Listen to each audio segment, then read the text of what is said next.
The spring sun hung low over the rolling hills of Wyoming Territory as Priscilla Ford dashed through the tall grass, her ivory wedding gown catching on brambles and prairie flowers, tears streaming down her face and blurring her vision.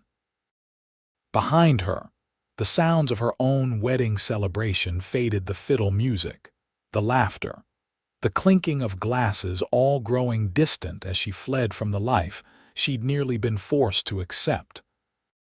It was 1878, and at 22, Priscilla had just made the most impulsive decision of her well-planned life. The daughter of a prominent cattle baron, she had been moments away from saying "I do" to Harrison Blackwater, a wealthy rancher twice her age whose merger with her father's land had been the true purpose of their union. When she'd looked into his cold eyes at the altar and seen not love but calculation, something inside her had finally broken free.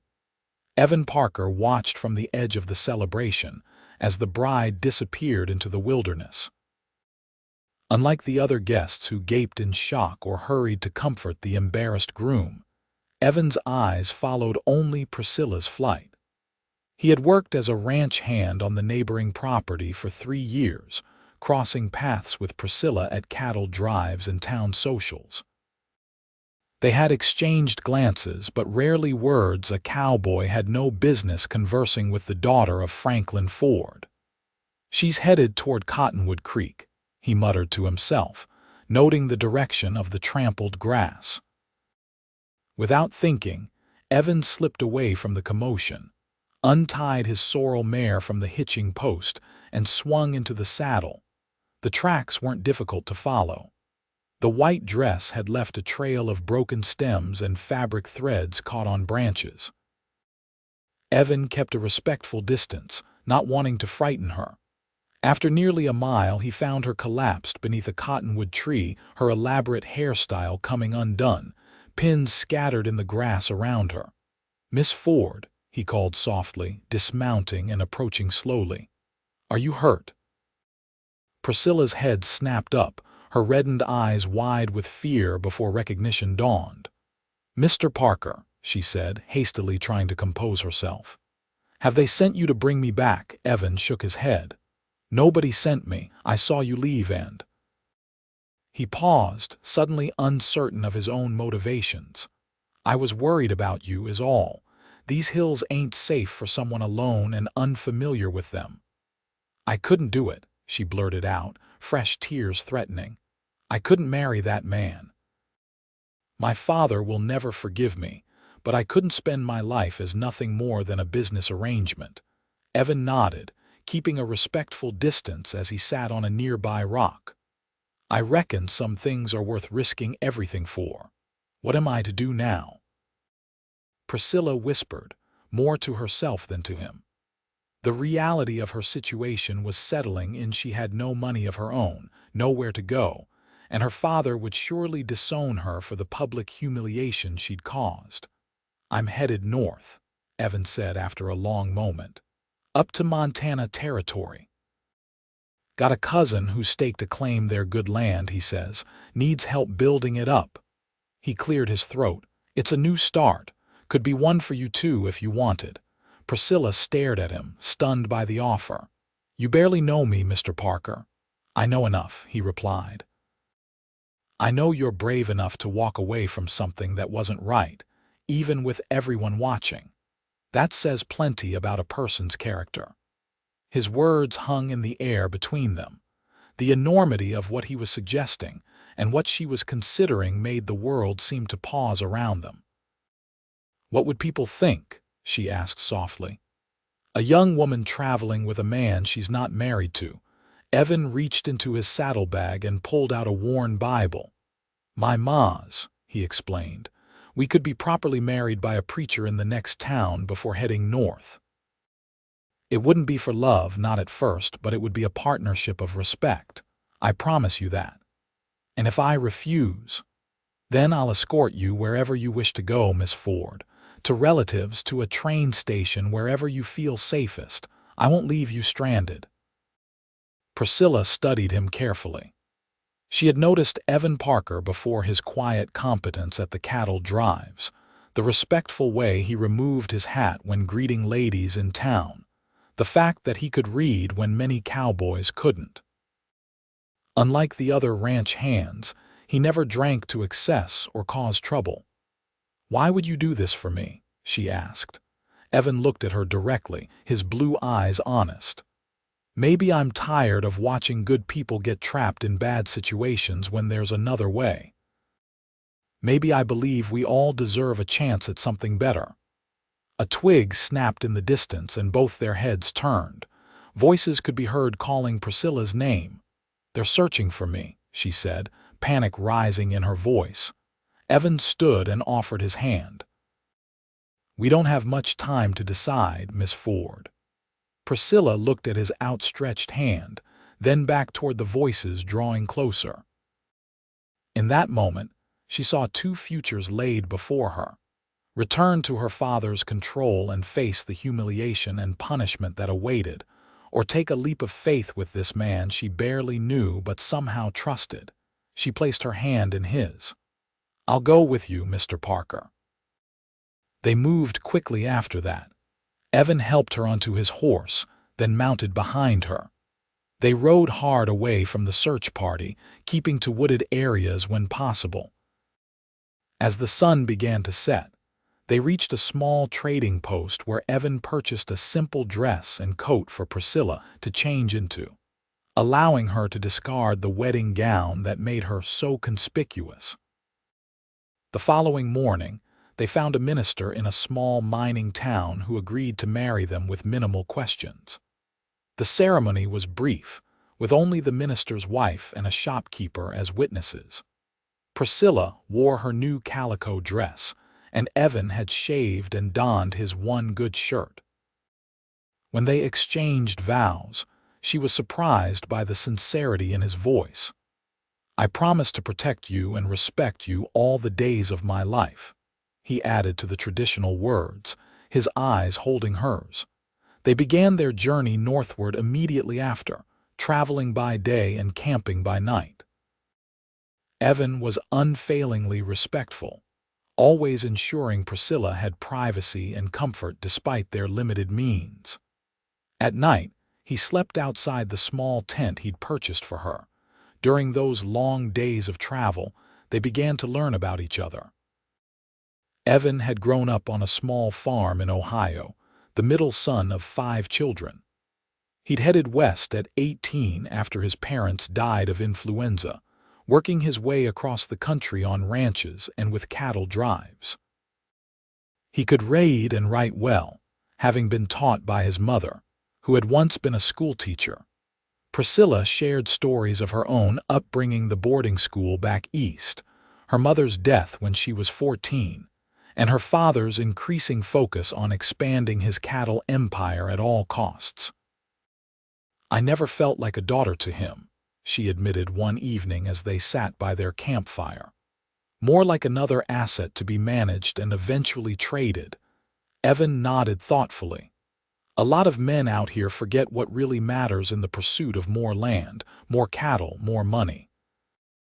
"What matters to you, Evan?" she asked, noticing how naturally his first name now came to her lips after a week of travel together. He poked at the fire with a stick, considering her question. "Having enough to be comfortable, good land that's well tended, honest work, and someday a family to share it with." He glanced up at her. "What about you?" "Freedom to make my own choices," she said immediately. "And to be valued for more than my father's name or my appearance." She paused. "I'd like a family too someday. Children raised with love instead of strict rules and expectations." Their conversations continued in this vein as they traveled northward, revealing common values despite their different backgrounds. By the time they crossed into Montana Territory, 2 weeks later, a tentative friendship had formed between them. Evan's cousin Martin welcomed them to his homestead with enthusiastic handshakes and genuine warmth. His wife Sarah embraced Priscilla immediately, delighted to have another woman nearby in such remote country. "You'll stay with us until you get your own place built," Sarah insisted. "Martin's already talked to the land office about the adjacent parcel. It's good bottomland with plenty of water." "That's mighty generous," Evan said, clearly touched by his cousin's help. "Nonsense," Martin replied. "You do the same. Besides, this territory needs more good people putting down roots." The first weeks on the homestead were filled with endless work. Evan rode out daily with Martin to begin clearing land for their own cabin, while Priscilla helped Sarah with gardening, cooking, and tending to the livestock. The work was harder than anything Priscilla had ever done, but she found satisfaction in the tangible results of her efforts. Each evening when Evan returned, covered in dirt and exhaustion, Priscilla would have hot water ready for him to wash and a hearty meal waiting. They would exchange stories of their day over dinner with Martin and Sarah, then sit on the porch watching the sunset paint the vast Montana sky. It was during these quiet moments that Priscilla began to see Evan in a new light. His steadiness, his quiet intelligence, the gentle way he treated everyone around him, these qualities drew her to him in ways she hadn't anticipated when she'd agreed to their arrangement. One evening, about a month after their arrival, Evan showed her the progress on their cabin. The foundation was laid and the floor was nearly complete. Standing on the wooden planks that would form their home, Priscilla felt a surge of emotion. "It's really happening," she said, walking across what would eventually be their main room. "Our own place." Evan nodded, pride evident in his expression. "Should have the walls up in another 2 weeks, weather permitting. Roof before the first snow." Priscilla turned to him, suddenly serious. "I want to thank you, Evan, for everything, for offering me a different life when I needed it most." "You don't need to thank me," he said softly. "You've worked just as hard to build this new life." "Still," she insisted, "you took a risk on me." A spoiled cattle baron's daughter who'd never cooked a meal or mended a shirt before running away from her own wedding. Evan smiled. "You're a quick learner. Sarah says you make the best biscuits she's ever tasted." "High praise indeed," Priscilla laughed. She hesitated, then added, "I've been thinking about us, about our arrangement." Evan's expression grew careful. "What about it? We've been married nearly 2 months now, but it doesn't feel like a real marriage." She gathered her courage. "You still sleep in the barn while I take the spare room in the house." "I gave you my word I'd respect you," Evan said quietly. "I meant it. I know you did, and I appreciate that." Priscilla stepped closer to him. "But I'm starting to wonder what it would be like if our marriage became more than just an arrangement." Evan's breath caught visibly.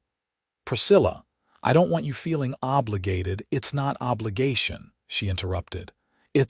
I'm drawn to you, Evan. I have been since before we left Wyoming, if I'm being honest with myself." The silence between them hummed with possibility. Slowly, Evan reached out and took her hand. "I've been drawn to you since the first time I saw you riding across your father's land 3 years ago," he admitted. "I never imagined I'd have the chance to know you, let alone marry you. Even if it was just for convenience," she asked softly. "Especially then," he said, "because it gave me hope that someday it might become something more." Their first kiss was tentative, a gentle exploration of new territory. When they parted, Priscilla saw in Evan's eyes the same wonder she felt. This wasn't the passionate romance she'd read about in novels, but something deeper, a connection built on mutual respect and growing affection. That night, for the first time, they truly shared a bed as husband and wife in the small guest room of Martin and Sarah's home. Their lovemaking was tender and considerate, with Evan guiding Priscilla gently through her first experience of physical intimacy. Afterward, as she lay in his arms, Priscilla realized she had never felt so safe and cherished. The weeks passed, and their cabin took shape. By October, the walls were up and the roof was on, though the interior remained simple. They moved in despite the rough conditions, eager to establish their own household. Priscilla took pride in creating a home from practically nothing, using skills Sarah had taught her to make curtains, quilts, and other necessities. Their physical relationship deepened, as did their emotional connection. Priscilla discovered Evan's sense of humor dry and understated, but capable of making her laugh until tears came. He found that, beneath her refined exterior, was a woman of remarkable determination and adaptability. One crisp November morning, Priscilla woke feeling nauseated. After several days of the same symptoms, Sarah gave her a knowing look across the kitchen table where they were preserving the last of the garden's bounty. "When was your last monthly time?" the older woman asked gently. Priscilla counted back in her head, then froze, a jar of preserves halfway to the shelf. 6 weeks ago," she whispered. Sarah smiled. "I thought as much. You're carrying a child, Priscilla." That evening, Priscilla prepared a special dinner and waited nervously for Evan to return from helping Martin repair a damaged fence.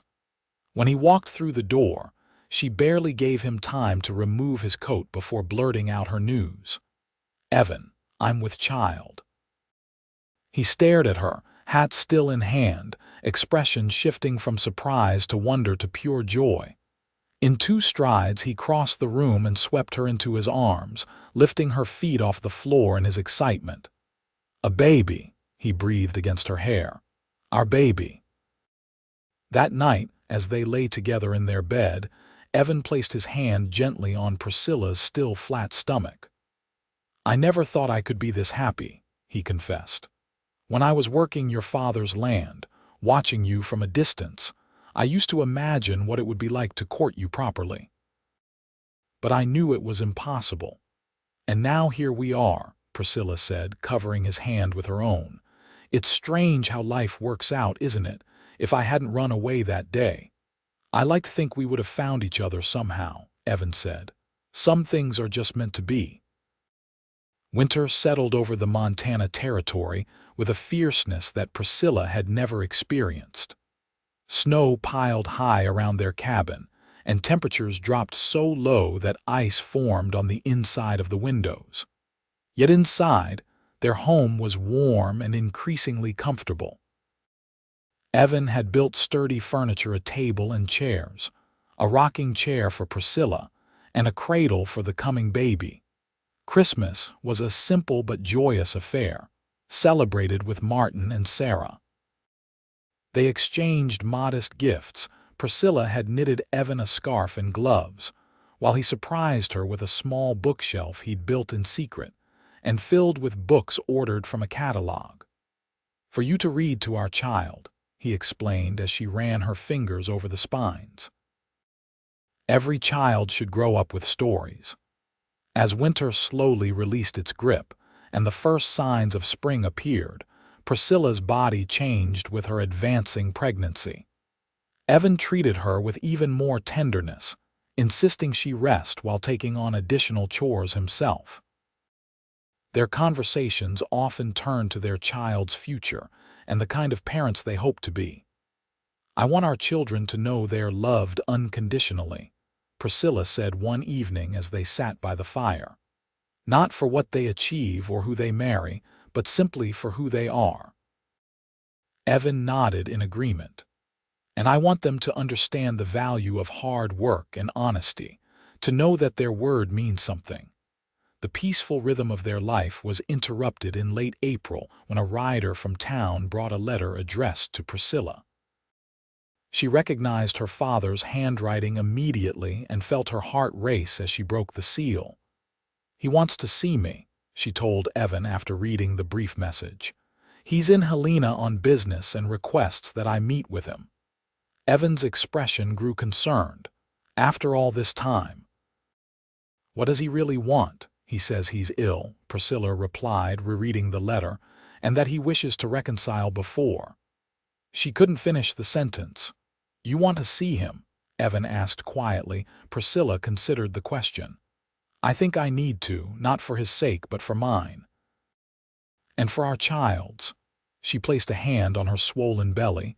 I don't want to carry this anger forever. Evan nodded. Then we'll go together. The journey to Helena took 2 days.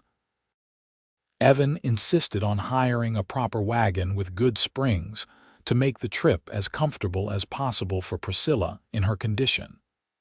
They stayed at the best hotel they could afford, and Evan helped Priscilla dress carefully for the meeting with her father. Franklin Ford was staying at Helena's grandest hotel. When Priscilla and Evan were shown into his suite, she was shocked by her father's appearance. The powerful man she remembered had diminished, his frame gaunt and his once commanding presence weakened by illness. "Priscilla," he said, rising slowly from his chair. His eyes moved to her obvious pregnancy, then to Evan standing protectively beside her. "And this must be your husband." "Yes, father, this is Evan Parker." The men shook hands stiffly, sizing each other up. "Please sit," Franklin gestured to the chairs across from him. "The doctor tells me I shouldn't exert myself." Once they were seated, an uncomfortable silence fell. Finally, Franklin spoke. "I was angry when you left," he said bluntly. "Humiliated. The business arrangements with Blackwater fell apart and I blamed you entirely." Priscilla tensed, but Evan's hand found hers, offering silent support. "But then I fell ill," Franklin continued. "Consumption, the doctors say. It gives a man time to think about his life and the mistakes he's made." He looked directly at his daughter. "Forcing you into that marriage was wrong. I see that now." Priscilla had imagined this confrontation countless times, but never had she expected an apology. She found herself speechless. "I've made provisions for you in my will," Franklin went on. "Equal to your brothers. It's what your mother would have wanted." "I don't need your money, father," Priscilla finally found her voice. "We're building our own life." Franklin glanced at Evan with new respect. "So I hear. Martin Ryder's cousin, yes, I made inquiries. He speaks highly of your work ethic and your plans for the property." "We're doing well enough," Evan said simply. "Nevertheless," Franklin insisted, "the inheritance is yours. Use it for your children, my grandchildren." His voice softened. "I would like to know them if you'll permit it." Priscilla studied her father's face, seeing genuine regret there. "When is the baby due?" he asked. "June," she answered.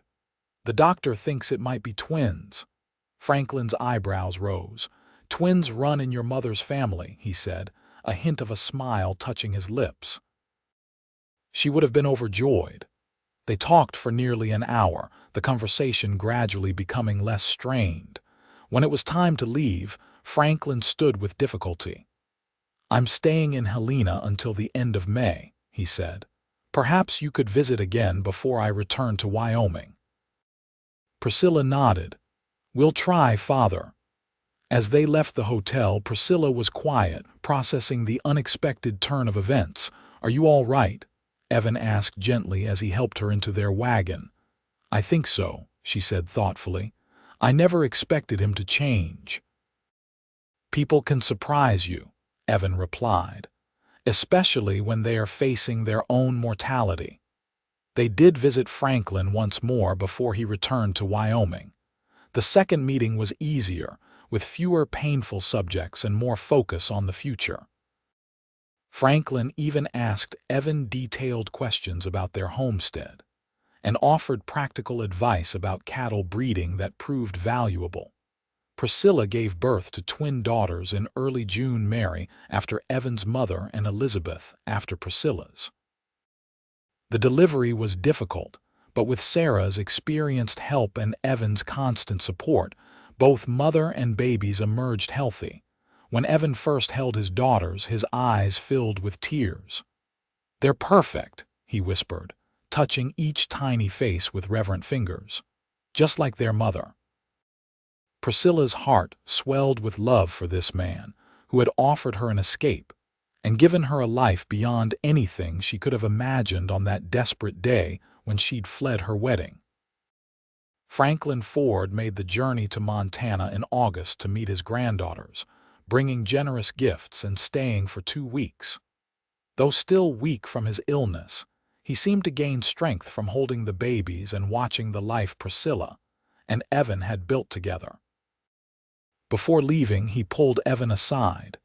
"You're a good man, Parker, better than I gave you credit for initially. You've made my daughter happier than I've ever seen her." "She's made me just as happy, sir," Evan replied honestly. The years that followed brought both challenges and joys. The twins were joined by a brother 2 years later, then another sister after that. Their homestead prospered under Evan's careful management, eventually growing into one of the territory's respected small ranches. Franklin lived long enough to see his youngest granddaughter's birth, before succumbing to his illness when the twins were 5. His inheritance allowed Evan and Priscilla to expand their operation and build a larger home for their growing family. On their 10th wedding anniversary, Evan surprised Priscilla with a gold locket containing tiny portraits of their children on one side and a pressed prairie flower on the other. "From the cottonwood tree," he explained when she looked at it curiously, "where I found you that day. I went back and gathered some before we left Wyoming." Priscilla's eyes filled with tears. "You kept these all these years, to remember where we began," Evan said, taking her hands in his. "Every good thing in my life started when you ran away from that wedding feast. And every good thing in mine started when you followed my tracks," she replied, reaching up to touch his face. "Thank you for offering me a new life, Evan Parker." "Thank you for choosing it," he whispered, pulling her close. "For choosing me." As the sun set over their Montana home, painting the sky in shades of gold and crimson, Priscilla thought about the twisting path that had led her here. The desperate flight from a loveless arrangement had brought her to true love, partnership, and a family built on mutual respect and affection. Sometimes the bravest thing a person could do was run away from what was wrong. And sometimes the kindest thing another could do was follow and offer something better. In that simple truth, Priscilla and Evan had found their way to a happiness neither had dared to imagine on that spring day so many years ago, when a bride fled her wedding feast in tears, and a cowboy followed her tracks into a new beginning.